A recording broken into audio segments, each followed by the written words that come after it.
Hey, are you Angie? I am. Hi.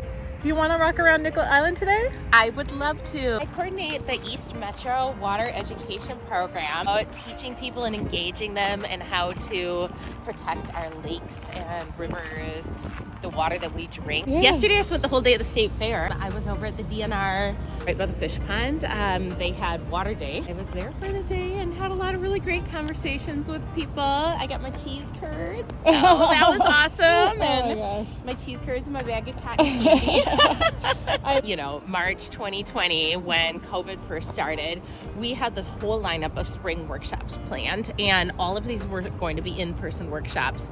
So all up and down Washington County, we were planning, how to build rain garden workshops and shoreline workshops and pollinator garden workshops, and everything just kind of woo. And I was not content to stop meeting with people and stop educating. So we converted all of those to Zoom webinars. I was thinking, well, how else could I share the cool places that we work, the projects, just even like the little hidden gems of the scientific and natural areas that most people never visit.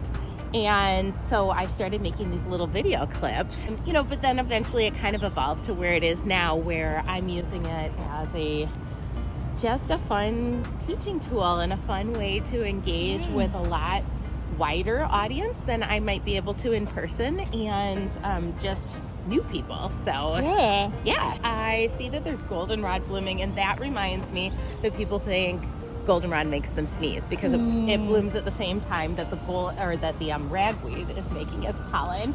And so I'll think, well, I should do a little bit of a video about that. I actually go on a lot of outdoor adventures myself, so so a lot of times when I'm out there, I think, oh, this would make a really good short video to share with other people. Yeah.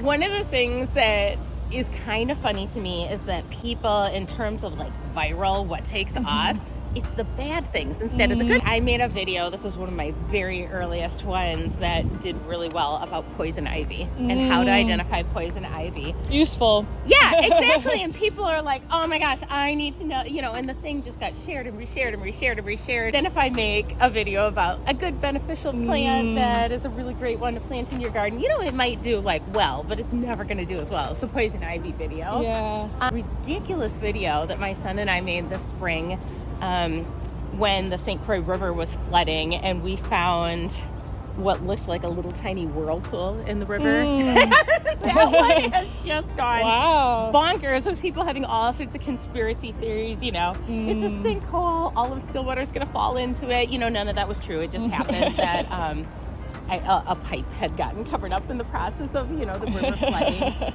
Indigenous land management. So Minnesota here, where we are right now, this was originally Dakota land, and then further north in Minnesota was Ojibwe or Anishinaabe land. And this myth that when European settlers came, this was all just wild, untouched land that was natural and not influenced by humans. And in fact, a lot of our landscapes, like in Washington County area, we have a lot of what's called oak savanna, and that's an area where you have prairie with scattered oak trees growing in it.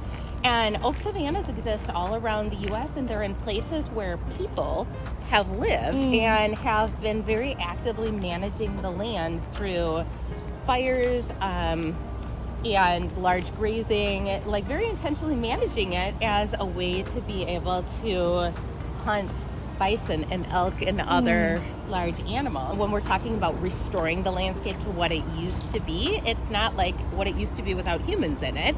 It's maybe like what it used to be before Europeans came and settled. I mentioned that we used to have all these workshops in person, and we would have these workshops in person, and I would look around the room, and almost everybody in the room had gray hair. People weren't even my age. They were, it's like, this isn't how we make change. We need to be engaging everybody in our communities in these conversations and in actions about what they can do. Well, I'm on Instagram and TikTok as Minnesota Nature Awesomeness, which is MN Nature _awesomeness.